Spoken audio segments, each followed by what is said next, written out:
O dinheiro sempre esteve nas mãos de bancos e governos, e durante séculos, toda a nossa relação com o valor foi construída sobre um modelo centralizado, onde confiamos cegamente em terceiros para guardar nosso dinheiro e validar pagamentos.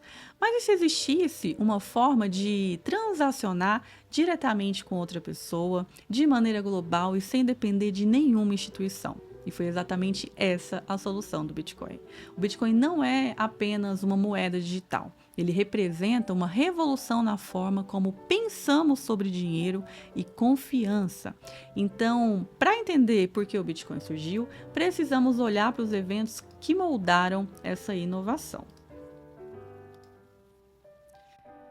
O que tornou o Bitcoin possível não foi apenas um momento de genialidade, mas uma série de avanços tecnológicos e desafios econômicos que criaram as condições perfeitas para o nascimento de um novo sistema financeiro.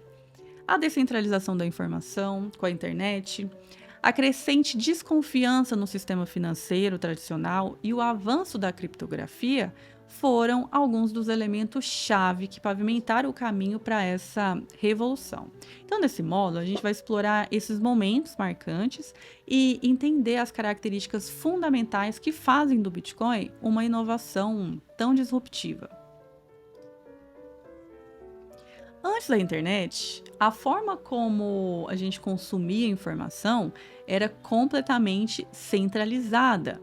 Os jornais, os rádios, TVs, todos eles eram os principais meios de comunicação. E algumas empresas específicas e os governos controlavam o que era divulgado ali. Então, o acesso à informação ele era limitado e a produção de conteúdo ela estava nas mãos de poucas pessoas. Mas aí surgiu a internet e com ela qualquer pessoa passou a poder criar e-mails, criar blogs, fóruns, redes sociais e acessar a informação sem precisar pedir permissão. Então, o conhecimento que antes era restrito na mão de poucas pessoas passou a estar disponível para todo mundo, transformando a maneira como a gente se comunica e como a gente aprende. E isso só foi possível porque a internet ela foi construída sobre uma base de protocolos abertos, livres e acessíveis a qualquer pessoa. E esses protocolos criaram uma rede global que não pertence a ninguém e, ao mesmo tempo, pode ser usada por todo mundo. E é essa ideia de protocolos abertos que é fundamental para a gente entender a revolução do Bitcoin. Então, assim como a internet descentralizou a informação, o Bitcoin propõe descentralizar o dinheiro. Mas antes de tudo, vamos entender um pouco como que esses protocolos tornaram isso possível. Então, a grande revolução da internet não aconteceu porque uma única empresa criou algo fechado ou exclusivo. Muito pelo contrário, a internet se tornou o que é hoje porque ela foi construída sobre essa base de protocolos abertos. E protocolos abertos são basicamente regras técnicas que qualquer um pode usar para se conectar com essa rede sem precisar pedir permissão. Isso significa que ninguém é dono da internet, mas todo mundo pode acessar e construir alguma coisa sobre ela. Por exemplo, o TCP/IP é um protocolo que tornou possível que dispositivos ao redor do mundo se comunicassem entre si. Já o HTTP permitiu a criação da World Wide Web, o que possibilitou a navegação em sites. E o protocolo SMTP possibilitou o envio de e-mails, e nenhum desses protocolos pertence a uma empresa específica. E é justamente essa liberdade que possibilitou a inovação que a gente tem hoje. Mas esses protocolos, eles não surgiram do nada. Eles fazem parte de uma evolução que começou lá atrás, quando a ideia de rede de comunicação começou a ganhar forma. Então, para vocês terem uma ideia, já lá nos anos 60 e anos 70, o mundo já começava a experimentar as primeiras redes de comunicação digital. E uma das mais importantes foi a ARPANET, que foi criada em 69 pelo Departamento dos Estados Unidos, Departamento de Defesa dos Estados Unidos. E essa rede ela foi o primeiro grande experimento de conexão entre computadores em locais diferentes. Mas o problema é que essas redes, elas eram isoladas, né? Cada uma falava sua própria língua. E aí foi aí que surgiram os protocolos TCP/IP na década de 70, o que permitiu que todas essas redes pudessem se comunicar de forma padronizada. E isso criou a base da internet que a gente conhece hoje em dia. E essa padronização foi o primeiro passo para a revolução da informação. Mas foi somente nas décadas seguintes que a internet realmente começou a se popularizar. E aí, com as bases já estabelecidas, os anos 80 e os anos 90, eles foram marcados pela expansão da internet já para o público geral. E aí, em 89, o HTTP ele deu origem ao World Wide Web, que é o famoso www, o que tornou a navegação acessível a qualquer pessoa. Isso significava que, pela primeira vez na história, qualquer pessoa podia publicar informações e compartilhar globalmente. Então, a informação ela deixou de ser limitada aos livros, aos jornais e às emissoras de televisão e passou a ser pública. Mas embora a internet ela tenha sido uma super evolução, né, democratizando a informação, ainda tinha uma questão problemática. Como que a gente podia comercializar alguma coisa na internet? Como que a gente podia transformar esse ambiente online em um espaço de trocas econômicas? Então, a pergunta é, né, como permitir que as pessoas pudessem comprar online? Foi aí que, nos anos 90, surgiram as primeiras tentativas de comércio eletrônico. Mas a internet ainda ela não tinha sido feita para a gente pagar de forma segura. O dinheiro, ele era físico. Os cartões de crédito, eles não funcionavam para compra online. E os riscos eram muito altos. Então, em 94, aconteceu a primeira venda online registrada na história.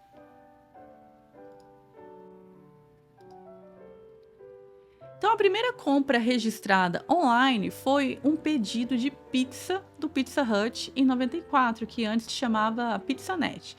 E foi nessa época, essa plataforma foi revolucionária, né? Foi um dos primeiros casos onde o dinheiro e o comércio eles começaram a migrar para o digital.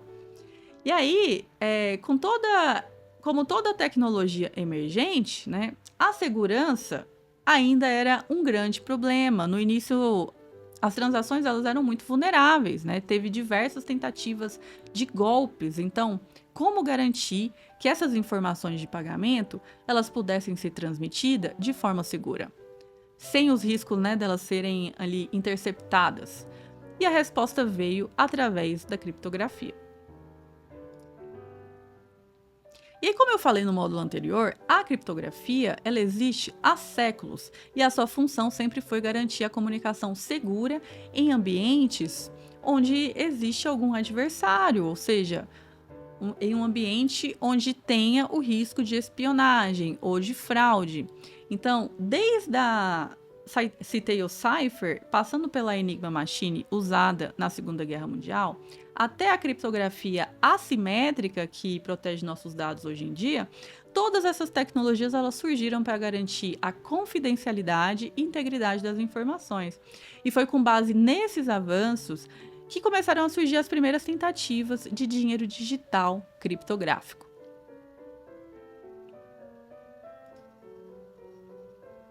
Nos anos 90, vários projetos eles tentaram criar um dinheiro digital baseado em criptografia. E alguns exemplos foram o DigiCash, do David Chaum, o Mondex, o CyberCash, o eGold e o BitGold, do Nick Szabo. Esses sistemas eles tinham boas ideias, mas eles sofriam com um problema fundamental, que era que a maioria deles dependiam de uma entidade centralizada. E aí, se essa entidade centralizada falhasse, ou se ela fosse regulamentada, ou se ela encerrasse as suas operações, todo esse sistema entrava em colapso. Então, mesmo assim, a inovação ela continuou, ela não parou por aí. Então, novos modelos de pagamento digital continuaram, foram surgindo e alguns deles começaram a repensar a necessidade dos intermediários. Então, mesmo que essas primeiras tentativas de dinheiro digital tenha falhado, a necessidade de uma solução de pagamento digital que fosse eficiente, né, continuava ali crescendo naquela época. E foi assim que surgiram algumas das plataformas mais influentes do dinheiro, né? O PayPal, ele foi um dos primeiros pagamentos digital bem-sucedido. Ele permitia que as pessoas enviassem dinheiro para qualquer lugar do mundo, sem precisar dos bancos ou dos cartões físicos. E isso foi um divisor de águas ali para o comércio eletrônico, né? Principalmente no eBay, onde o PayPal ele se tornou o método de pagamento padrão. E aí na China, né, o Alipay, ele estava transformando ali a forma como as pessoas realizavam um pagamento. O Alipay ele foi criado em 2003 e ele começou como um serviço de pagamento online para facilitar as transações nas plataformas de e-commerce. E essas duas plataformas, elas mostraram que os pagamentos digitais eram um futuro. No entanto, apesar dessas inovações, o problema ainda permanecia. Todos esses sistemas dependiam de intermediários centralizados, né, como bancos ou empresas privadas. E aí, mas e se fosse possível criar um sistema onde qualquer pessoa pudesse transferir valor diretamente para outra pessoa sem precisar confiar em terceiros? E foi exatamente esse o problema que o Satoshi Nakamoto resolveu. Em 31 de outubro de 2008, um documento foi publicado por uma pessoa ou um grupo de pessoas usando o pseudônimo Satoshi Nakamoto. Ainda hoje, ninguém sabe quem é o Satoshi Nakamoto, mas esse documento ele descrevia uma solução inovadora, que é um sistema eletrônico de dinheiro de pessoa a pessoa, sem a necessidade de um intermediário. E esse documento ele é conhecido como White Paper do Bitcoin. Nesse white paper, o Satoshi ele propôs um sistema que dispensava a necessidade de bancos para as transações financeiras e isso permitiu que duas pessoas enviassem e recebessem valor diretamente entre elas, né, de forma segura, de forma transparente. Então, ele propôs esse novo tipo de dinheiro digital baseado em uma rede descentralizada e protegida por criptografia. E aí, voltando na nossa linha do tempo, dos protocolos abertos, a gente chega nos anos 2000 a 2015, onde acontece uma nova era para os protocolos abertos. Se nos anos anteriores a internet ela tinha descentralizado a informação, agora a gente está descentralizando o dinheiro e os serviços financeiros. Então, em 2009, o Bitcoin foi lançado pelo Satoshi Nakamoto. E pela primeira vez a gente conseguiu um protocolo aberto para transações financeiras que permite que qualquer pessoa transfira valor diretamente para outra, sem precisar confiar em um banco, sem precisar confiar no Estado. E aí, em alguns anos depois, a gente teve a introdução do Ethereum em 2015, que a gente vai ver em alguns módulos mais para frente. Mas esses avanços, eles trouxeram uma nova visão para o futuro da economia digital. E aí foi em 2010, um ano depois do Bitcoin ter sido oficialmente lançado, aconteceu a primeira transação envolvendo produtos físicos com Bitcoin. Nessa transação, esse programador da foto, ele é chamado, o nome dele é Lazo, ele pagou 10 mil BTC por 2 pizzas.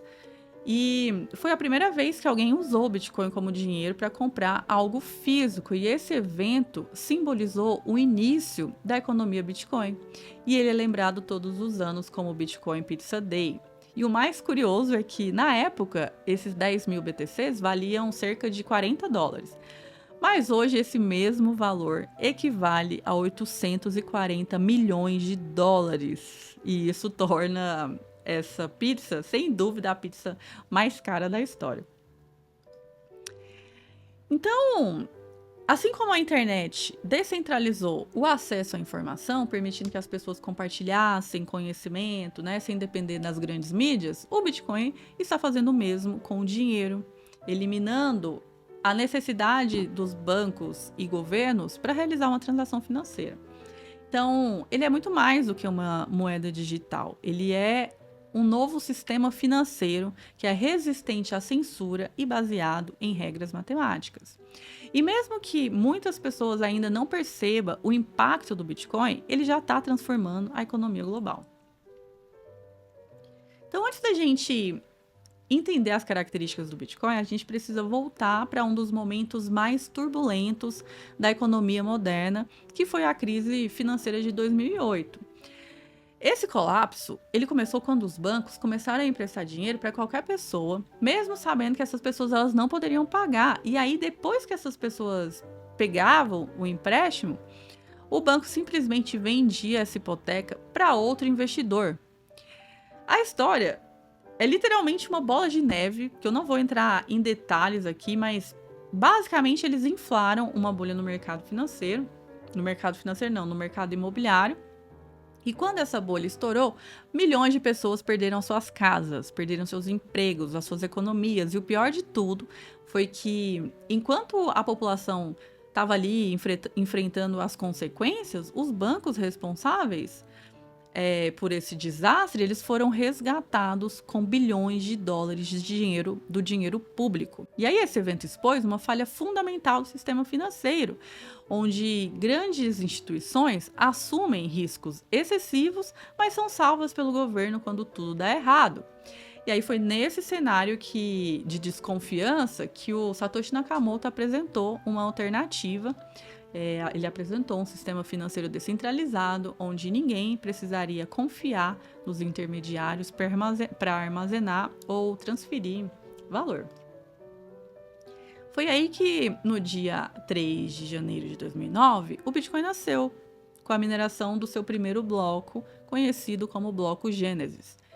Esse foi o marco inicial da rede. Foi o primeiro registro na blockchain e dentro dele o Satoshi deixou uma mensagem que nunca mais poderia ser alterada ou removida. E essa mensagem dizia: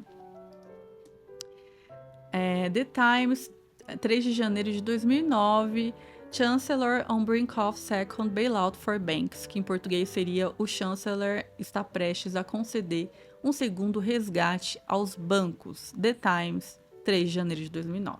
E essa frase não foi apenas uma marcação de tempo ali, ela era um recado claro sobre o problema que o Bitcoin veio resolver, né? Que enquanto os governos eles estavam resgatando os bancos que são irresponsáveis, né, lá com dinheiro público, o Bitcoin surgia como um sistema financeiro alternativo, onde ninguém, nenhuma entidade tem o poder de manipular essa moeda ou decidir quem pode transacionar. E esse é o jornal onde o Satoshi copiou essa frase, né? Ele é um jornal britânico que foi publicado no mesmo dia, no dia 3 de janeiro de 2009, que falava sobre o governo salvando os bancos que estavam prestes a colapsar por má gestão financeira. Então, agora que a gente já entendeu o contexto, né, que levou à criação do Bitcoin, chegou a hora da gente perguntar o que é o Bitcoin. O Bitcoin, ele é a primeira moeda digital descentralizada, ou seja, ele não depende de bancos, ele não depende de governo ou qualquer entidade para funcionar. Ele permite que qualquer pessoa envie e receba valor em qualquer lugar do mundo, sem precisar de permissão. Mas o Bitcoin, ele não é só uma moeda, ele é um sistema financeiro alternativo, como eu falei. Ele é baseado em regras matemáticas imutáveis, protegido por criptografia. E ele opera em uma rede global que ninguém pode controlar sozinho. Então, ele é uma resposta, né? Ele é uma alternativa aos sistemas financeiros que são controlados pelos bancos centrais e pelas grandes corporações. E diferente do sistema tradicional, ninguém pode criar mais Bitcoin do que programado. Ele é limitado a 21 milhões de unidades. Mas como que isso é possível, né? Se o Bitcoin não tem um banco central ou uma empresa por trás, quem garante que ele funciona? E a resposta está na sua tecnologia subjacente. Então, o segredo que torna o Bitcoin tão diferente das moedas tradicionais, né, está em seus 4 princípios essenciais, que é a descentralização, a escassez, a segurança e a transparência. Então, vamos explorar cada um desses pilares para a gente entender o porquê que eles são fundamentais para o sucesso do Bitcoin. A descentralização. O Bitcoin só é possível porque ele funciona sobre uma tecnologia inovadora chamada blockchain. Mas o que isso significa na prática? Que diferente do sistema financeiro lá tradicional, onde os bancos controlam as transações, o Bitcoin ele opera de forma descentralizada. Isso significa que não tem uma única entidade ali no comando das coisas. Em vez disso, milhares de computadores ao redor do mundo mantêm a rede funcionando, validando e registrando as transações de forma independente. Então, você se lembra do módulo anterior, no qual eu expliquei sobre os livros razão? Então, a blockchain, ela é um grande livro razão, só que a diferença é que todas as transações elas são armazenadas de forma pública e imutável. Então, cada nova transação ela é verificada pela rede e adicionada em blocos. E isso garante que ninguém possa alterar o histórico ou falsificar o Bitcoin. E por que isso é importante? Porque essa descentralização, ela traz algo revolucionário, né? Que é um sistema financeiro que não pode ser controlado ou censurado por ninguém. E isso permite que qualquer pessoa participe, independentemente de onde ela esteja no mundo. E outra coisa é a sua maior segurança, né? Porque sem um único ponto de falha, a rede ela se torna mais forte contra ataques. Então, na prática, quando você envia o dinheiro através do sistema financeiro tradicional, a sua transação ela precisa passar por uma rede de intermediários, como os bancos, as operadoras de cartão, o sistema de pagamento. E aí, cada uma dessas instituições, elas processam a transação e cobram taxas pelo serviço. Elas também têm o poder de bloquear, né, ou até negar a sua transferência, dependendo das regras que são impostas ali pelo sistema. Já no Bitcoin, isso funciona de maneira completamente diferente. Como a rede é descentralizada, não existe um banco intermediando as transações que acontecem na rede. Então, ao invés disso, você consegue transacionar diretamente com outra pessoa sem precisar de aprovação de terceiros. E isso significa que o Bitcoin funciona como um sistema de pessoa para pessoa, onde os participantes da rede, eles enviam e recebem o valor, né, de forma direta, sem burocracia e sem limite de horário. Isso também é importante, porque a rede ela funciona 24 horas por dia, 7 dias por semana. E isso permite que qualquer pessoa no mundo pode transacionar de forma segura, independente de onde ela esteja e em qualquer horário. Agora, o que torna o Bitcoin realmente valioso? A resposta a isso está na sua escassez digital. Isso porque no mundo financeiro tradicional, o valor de um ativo, ele geralmente vem da sua escassez. E quanto mais raro é aquele ativo, mais valioso ele tende a ser. O ouro, por exemplo, ele é valioso porque a sua oferta é limitada, né? E leva tempo ali para ser extraído.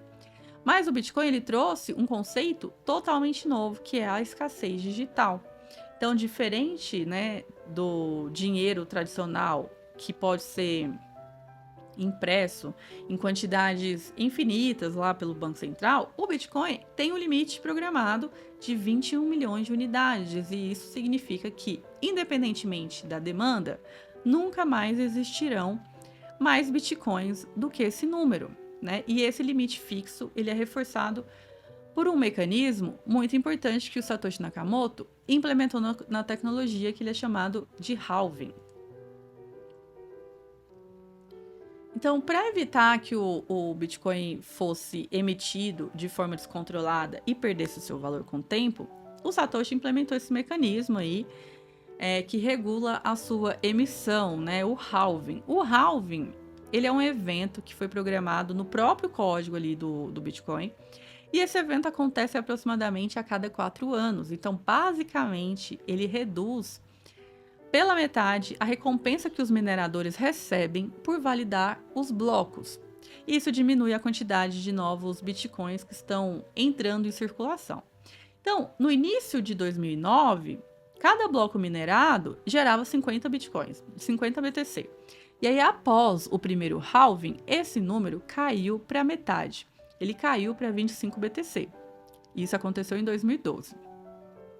E aí, depois em 2016, caiu para metade de novo, caiu para 12,5 BTC.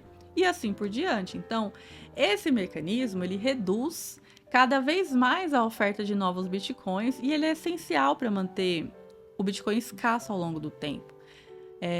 Isso cria um efeito semelhante ao da mineração de ouro, né? Quanto mais o tempo passa, é mais difícil de extrair novos bitcoins.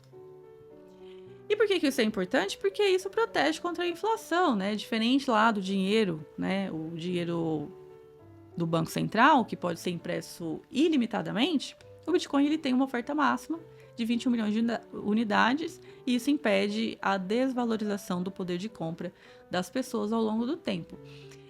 Além disso, ele aumenta o seu valor no longo prazo. Então, com menos bitcoins sendo emitido, né, a cada halving, a oferta no mercado diminui. Então, se a demanda continua crescendo, a tendência é que o valor do Bitcoin aumente, porque mais pessoas estarão competindo por uma quantidade cada vez menor de moedas disponíveis. Então, para entender melhor essa questão, a gente vai falar um pouco aqui sobre a inflação e como ela afeta o nosso dinheiro no dia a dia.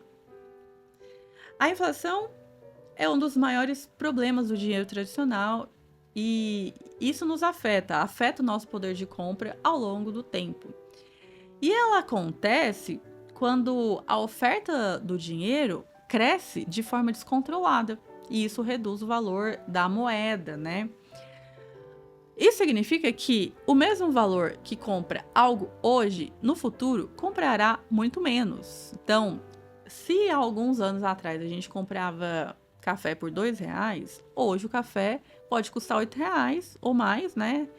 E isso não significa que o café ficou mais caro por si só, não. Mas é porque o dinheiro perdeu o valor. E isso acontece porque os governos e os bancos centrais, eles podem imprimir dinheiro sempre que necessário. Então, seja para estimular a economia ou para cobrir os déficits. E o efeito colateral disso é a desvalorização da moeda, né? E o poder de compra da população. E aí o Bitcoin ele foi criado como uma alternativa a esse sistema, né? Visto que a sua emissão é limitada e ela é controlada matematicamente, tornando o Bitcoin resistente à inflação, né? Causada por uma expansão monetária. E aí, como resultado, o Bitcoin é cada vez mais visto como o ouro digital, ou seja, um ativo seguro contra a desvalorização do dinheiro. E para que o Bitcoin, sem um banco central, né? Mas para que o Bitcoin funcione sem um banco central e ainda assim seja seguro, ele depende de dois fatores fundamentais, que é a criptografia e um mecanismo de consenso chamado prova de trabalho ou Proof of Work. Então, todas as transações do Bitcoin, elas são protegidas por algoritmos criptográficos. Isso significa que, uma vez registradas na blockchain, elas não podem ser alteradas ou falsificadas. Além disso, a criptografia ela também garante que apenas o dono de um Bitcoin possa movimentá-lo através de um sistema de chaves privadas e públicas. E aí, sem a chave privada correspondente, ninguém pode acessar ou gastar os fundos. No próximo módulo, eu vou explicar, né, com mais detalhe essa parte técnica da blockchain e como funciona esses sistemas de chaves. Mas continuando, como garantir que novas transações sejam válidas na blockchain? E é aqui que entra o mecanismo de prova de trabalho. Para adicionar um novo bloco à blockchain, os mineradores precisam resolver problemas matemáticos complexos. E isso consome poder computacional e energia. E esse processo não só impede que as transações falsas sejam incluídas na blockchain, mas também torna ataques extremamente caros e inviáveis. Então, para alguém tentar fraudar o Bitcoin, seria necessário um poder computacional gigantesco. Isso torna o sistema altamente seguro. Essa segurança baseada em código e matemática faz o Bitcoin uma das redes mais confiáveis do mundo.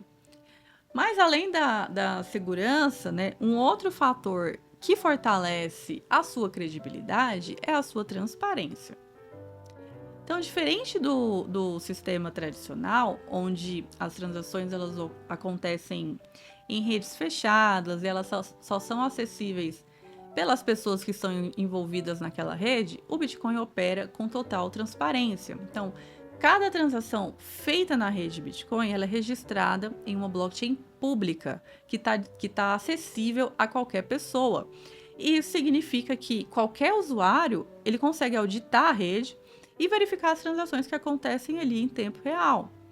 E essa transparência, ela dá ao Bitcoin um alto nível de verificabilidade. E com isso é possível garantir que as regras do sistema, né, estão sendo seguidas sem depender da confiança de uma autoridade central.